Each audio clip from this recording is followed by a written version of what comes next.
میرے نبی پاک علیہ السلام نے دو باتیں فرمائی، کان کھول کے سن لینا۔ دو باتیں حضور نے فرمایا ایک وقت آئے گا کہ میری امت کے خلاف کافر ایک دوسرے کو آوازیں دیں گے، آؤ مسلمانوں کو ماریں، آؤ مسلمانوں۔ تو صحابہ نے کہا یا رسول اللہ کیوں، ہم تھوڑے ہو جائیں گے؟ فرمایا نہیں، تم بہت زیادہ ہوں گے۔ 56 اسلامی ملک ہیں دنیا میں، کتنے بول کے بتانا ہے؟ اتنا سا برما ہے، کسی غیر مسلم کا کتا مر جائے تو یہ چیخ پڑتے ہیں، اور یہاں کہتی ہے اقوام متحدہ کہ جی وہ ہمیں داخل نہیں ہونے دے رہے۔ تو بند کرو پھر سلامتی کونسل، تحلیل کر دو، اقوام متحدہ ختم کرو۔ اگر تمہاری کو سنتا نہیں تو بنائی کیا ہے؟ صرف مسلمانوں کو پریشرائز کرنے کے لیے۔ اور ہمارے مسلمان بھیک مانگتے پھرتے ہیں، کہتا ہے کہا ہے ہم نے اقوام متحدہ سے۔ اب تم اپنے لیے کافر سے بھیک مانگو گے؟ کافر سے بھیک مانگو گے؟ میرے عزیز نبی پاک علیہ السلام نے فرمایا کافر ایک دوسرے کو بلائیں گے مسلمانوں کو مارے۔ یا رسول اللہ ہم تھوڑے ہوں گے؟ فرمایا بہت زیادہ ہوں گے۔ تو حضور کیا ہوگا؟ فرمایا تمہیں وہن ہو جائے گا۔ یا رسول اللہ وہ کیا ہے؟ فرمایا دنیا سے پیار ہو جائے گا، مرنے کو دل نہیں کرے گا۔ دنیا سے اور مرنے کو، اس وقت سمجھ لینا کافر تم پہ حاوی ہے۔ میں اپنا اندازہ کروں، آپ اپنا کریں، مجھے دولت سے کتنا پیار ہے اور آپ کو کتنا پیار ہے۔ جھاگ کے سنیں یہ لفظ رسول پاک کے صلی اللہ علیہ۔ حضور نے فرمایا جب تجھے دنیا سے پیار ہو جائے، دولت سے پیار ہو جائے، اقتدار سے پیار ہو جائے، اور جب تجھے موت بری لگنے لگے، تیرا مرنے کو دل نہ کرے، پھر کافر تیرے اوپر چڑھ آئے گا۔ آج دولت ہی تو رہ گئی ہے، باقی بچا کیا ہے؟ میں اکثر کہتا ہوں شادیاں نہیں ہوتی، تجارتیں ہوتی ہیں۔ لڑکی والے کہتے ہیں کہ لڑکا زیور کتنا ڈالے گا، لڑکے والے کہتے ہیں لڑکی جہیز کتنا لائے گی۔ تجارت، ہر جگہ دولت، ہر جگہ پیسہ، ہر جگہ سرمایہ۔ جہاں جس معاشرے میں تلاوت بکے، نعت بکے، تقریر بکے، اس سے زیادہ اور تباہی کا معاملہ کیا ہوگا؟ میرے عزیز میرے رسول پاک علیہ السلام کے صحابہ کے قریب دنیا داری آ سکی نہیں آئی۔ حضرت ابو بکر صدیق نے پانی مانگا تو لوگوں نے دودھ دیا، فرمایا پیچھے کرو۔ ابو بکر نے نعمتیں چھوڑ دیے۔ اب ابو بکر وہ والا کام کرتا ہے جو رسول پاک نے کیا ہے۔ فرمایا نہ دودھ شاید پیش نہ کرو، جو مانگتا ہوں بس وہ دو۔ حضرت ابو بکر صدیق نے بڑے مالدار تھے۔ حضرت عمر فاروق رضی اللہ تعالیٰ عنہ کے پاس صحابہ کرام جمع ہو کے آئے، کون سا ایسا شخص ہے جس کی تنخواہ میں اضافہ ہو جائے؟ تو لوگ کہتے ہیں نہیں مجھے نہیں چاہیے۔ پر ہم نے وہ لوگ دیکھے ہیں، حاجی صادق صاحب کو مسجد والوں نے کہا 1000 روپیہ تنخواہ بڑھانی ہے، تو حاج صاحب کہنے لگے میرا بڑا سونا گزارا ہوتا ہے، مینوں اینے ہی بڑے نے۔ حضرت سیدنا عمر فاروق رضی اللہ، صحابہ اکٹھے ہو کے گئے، کہنے لگے عمر حضور کے زمانے میں بظاہر غربت رہی، جناب صدیق اکبر کے زمانے میں غربت، اب تو بڑی ریل پیل ہے، بحرین سے لاکھوں کا مال آتا ہے، آپ کو بڑے بڑے سفیر ملنے آتے ہیں، پر آپ وہی پرانا کرتا اور وہی تامت جو کئی جگہ سے سی آپ نے کئی جگہ سے پھٹی۔ اور حضرت عمر ایک دن عید کی نماز پڑھانے گئے تھے تو ننگے پیر ہی چلے گئے۔ لوگوں نے کہا جوتا، فرمایا ٹوٹ گیا تھا یار، پہننے کے قابل نہیں تھا۔ فرمایا ننگے پیر آ گئے ہو، لوگ کیا کہیں گے؟ فرمایا چھوڑو، عمر کے پاؤں ننگے ہیں لیکن عمر کے کردار میں تو کوئی شک نہیں نا، پیر ہی ننگے ہیں نا، کیا ہوا؟ چھوڑو اس بات کو، کوئی پیار نہیں دنیا داری سے، دولت سے، کوئی چکر ہی نہیں۔ حضرت سیدنا عمر فاروق رضی اللہ تعالیٰ عنہ کو صحابہ نے اکٹھے ہو کے کہا، یہ ہے امت کے بیدار ہونے کے طریقے جو عرض کر رہا ہوں۔ کہا جناب آپ اب بڑا مال غنیمت ہے، اور جس طرح ہر صحابی کا حصہ ہے آپ کا بھی حصہ ہے، تو ایک نیا کرتا ہی ڈال لیں آپ خرید کے۔ اب جب مشورہ ہو گیا صحابہ میں تو کہنے لگے عمر سے بات کون کرے گا؟ نیا کرتا پہننے کی عمر سے بات کس کو برا لگتا ہے جی؟ نیا کرتا کون بات کرے گا؟ حضرت سیدنا علی المرتضیٰ کا انتخاب ہوا، کہنے لگے مولا علی کی بڑی عزت کرتے ہیں، ان سے بڑا پیار کرتے ہیں، ان سے بات کرتے ہیں۔ تو حضرت علی کو بلایا گیا، عرض کی حضور مہربانی فرمائیں، حضرت عمر سے کہے نئے کرتے کے لیے۔ آپ فرمانے لگے عمر میری بڑی قدر کرتا ہے، بڑی بات سنتا ہے، پر یہ والا کام نہیں میں عمر سے کہہ سکتا، یہ کسی اور سے کہو۔ تو کہنے لگے آپ رہنمائی کر دیں، کس کو کہیں؟ تو جناب علی المرتضیٰ فرمانے لگے اگر حضرت عائشہ صدیقہ سے کہو گے تو عمر فوراً مان جائے گا، وہ مومنوں کی ماں ہیں۔ صحابہ حضرت عائشہ کے پاس، اماں جی عمر کو بلائیں، ان کو کہیں، بڑے بڑے سفیر آئے ہوتے ہیں، وہی پرانے کپڑے پہن کے بیٹھ جاتے ہیں۔ اللہ اکبر۔ حضرت عائشہ نے پیغام بھیجا، فرمایا عمر کو بلاؤ۔ عمر فاروق دوڑے ہوئے آئے، پردے کے پیچھے حضرت عائشہ کے پاس گھٹنوں کے بل، اماں جی دیر تو نہیں کر آیا میں آنے میں؟ حکم ہو، حضور کے گھر سے پیغام آیا، بڑے بڑے سفیروں کو چھوڑ کے بھاگے۔ حضرت عائشہ صدیقہ کہنے لگی عمر دیکھو، جائز پیسے ہوں تو اسلام اچھے لباس سے منع نہیں کرتا، اب بڑا بڑا مال آیا ہے، اب تیرا بھی حصہ ہے، تو صحابہ کرام کی خواہش ہے کہ نیا کرتا پہن لو، بڑے بڑے سفیر آتے ہیں، حرج بھی کوئی نہیں، جائز بھی ہے، کوئی منع نہیں۔ حضرت عمر نے گردن جھکا، جی اماں جی، جی اماں جی، جی اماں جی۔ حضرت عائشہ کہتی ہیں بات ختم ہوئی، عمر نے گردن اٹھائی تو عمر کی داڑھی آنسوؤں سے بھری ہوئی، کہتی ہے مجھے کہنے لگے اماں جی میں تو صرف مسجد میں دیکھا کرتا تھا، آپ تو مصطفیٰ کو دن رات دیکھتی تھیں، جس طرح کے کرتے آمنہ کے لال نے پہنے ہیں مجھے بھی پہنا دو، میں تیار ہوں، میں پہن لوں گا، میں تیار ہوں، پر جس طرح کے میرے نبی نے پہنے۔ حضرت عائشہ کہتی ہے میں پھوٹ کے روئی، میرا پلو آنسوؤں سے بھر گیا۔ فرماتی ہیں میں عمر کی بات سنتی گئی تو میرا پلو آنسوؤں سے، میں نے کہا عمر تو جا، تو ٹھیک ہے۔ فرماتی ہے عمر فاروق سلام کر کے اٹھے، امیر المومنین چلے گئے، اس کونے میں صحابہ چھپے ہوئے تھے، وہ آئے، کہا اماں جی کیا بات ہوئی؟ تو میں پھر رو پڑی۔ میں نے کہا کیا بتاؤں، تمہیں پرانے کرتے نظر آتے ہیں، اسے محمد عربی کے جلوے نظر آتے ہیں، اسے رسول اللہ کا رنگ نظر آتا ہے، اسے وہ غلامی نظر آتی ہے۔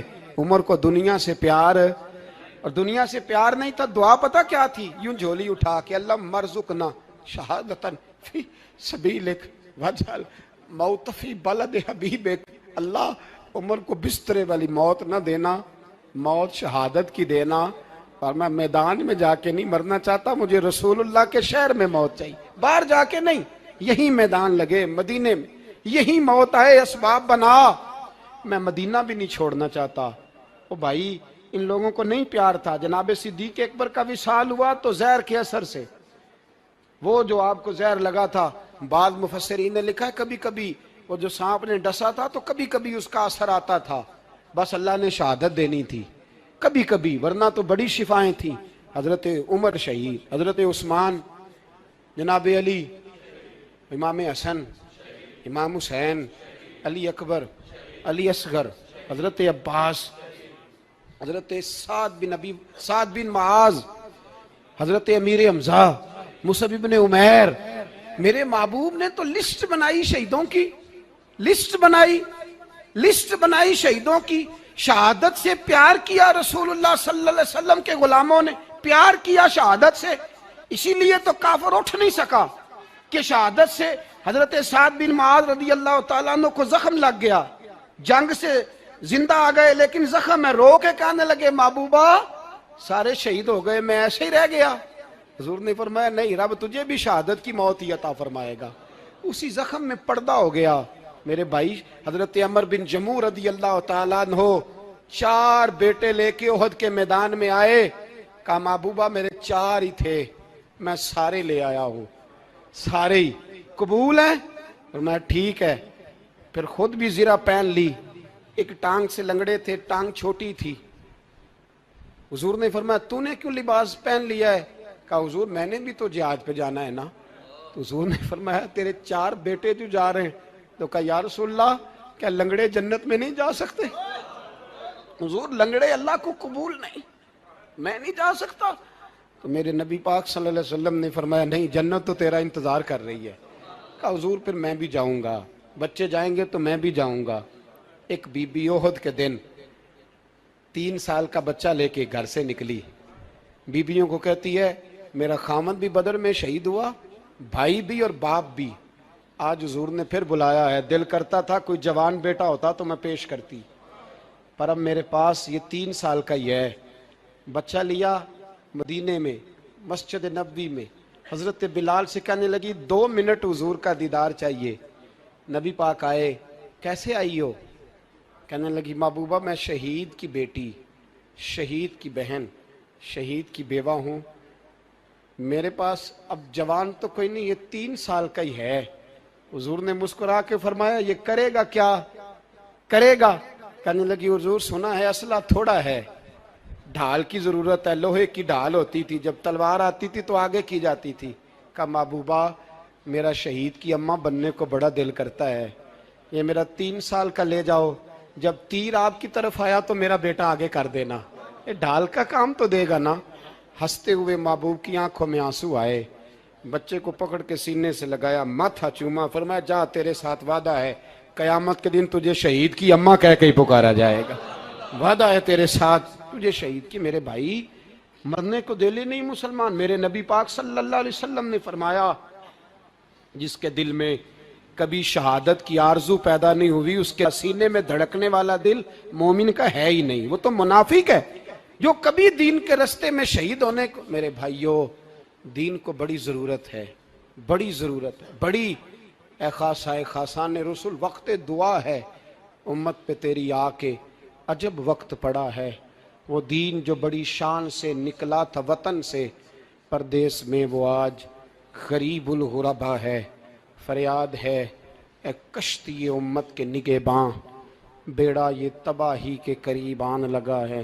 اور ایک شاعر قلم توڑ گیا، کہنے لگا تجھ سے فریاد ہے اے گنبد خضرا والے، تجھ سے فریاد ہے اے گنبد خضرا والے، کعبے والوں کو ستاتے ہیں کلیسا والے. تجھ سے فریاد ہے اے گنبد خضرا. اپنے اندر دین کا درد پیدا کرو، ذوق پیدا کرو، مسلمان بن کے جینا سیکھو. جب کوئی برادری پوچھے تو کہو میں محمدی ہوتا ہوں، میں مصطفی ہوتا ہوں، میں رسول اللہ کا غلام ہوتا ہوں، میں پہلے مسلمان ہوں باقی کچھ بعد میں ہوں. خدا را اپنے گھر میں پردہ کراؤ، خدا را رزق حلال کھاؤ. اگر پردے نہ ہوں رزق حلال نہ ہو تو جذبہ جہاد پیدا نہیں ہوتا. خدا را اپنے اندر انقلاب برپا کرو، دین کے لیے جینا سیکھو. دین بڑا تڑپتا ہے، دین بڑا روتا ہے. رسول اللہ آج تجارت کرنے والے ملتے ہیں، آج سیاست کرنے والے ملتے ہیں، دین والے نہیں ملتے، دین کے درد والے نہیں ملتے. اپیل ہے آپ سے آج رات 2 نفل پڑھ کے اور کچھ نہ ہو سکے تو مسلمانوں کے لیے دعا ضرور کر دینا، ان کے لیے دعا ضرور کر دینا. اپنے آپ کو بیدار کرو، بیدار کرو. بھئی ہم تو آج تک اس لیے ڈر رہے ہیں کہ ہمارا چہرہ ہی نبی پاک جیسا نہیں بن سکا، تو داڑھی رکھنے میں بھی ہم ڈرتے ہیں، نمازی بننے، مسجد آباد کرنے میں، مسلمان کہلانے میں بھی تک خوف ہے. تو بتلاؤ نا اس سے آگے بات کب چلے گی؟ جہاد کی بات تو بڑی آگے جا کے ہے. بدل جاؤ، رسول اللہ کا غلام بن کے جینا سیکھو. نبی پاک صلی اللہ علیہ وسلم کی غلامی کا پٹا اپنے گلے میں ڈالو. یہی امام حسین کی سوچ ہے، یہی امام علی مقام کا پیغام ہے. اس کو کبھی فراموش نہ کرنا.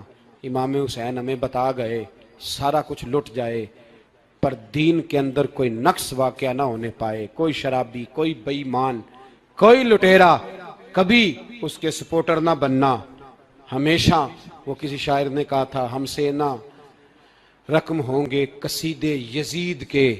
کسی نے کہا کسی ظالم نے میری سپورٹ کر، میری بات کر، تو اس نے کہا ہم سے نہ رقم ہوں گے قصیدے یزید کے، کیونکہ ہم لوگ تو حسین کے سیرت نگار ہیں، ہم لوگ تو حسین کے سیرت نگار ہیں.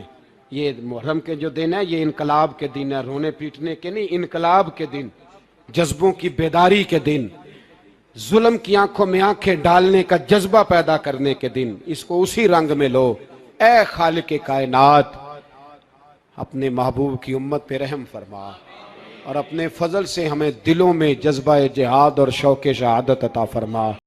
دے کے حضور آکھن منگتے دی خیر ہووے، دے کے حضور آکھن منگتے دی خیر ہووے، منگتا کبے سخی دے، منگتا کبے سخی دے، بوہے دی خیر ہووے دے کے حضور آکھن منگتے دی خیر ہووے دے کے حضور آکھن اور جنت بنی جگہ لگیا جڑی جگہ تے جنت بنی جگہ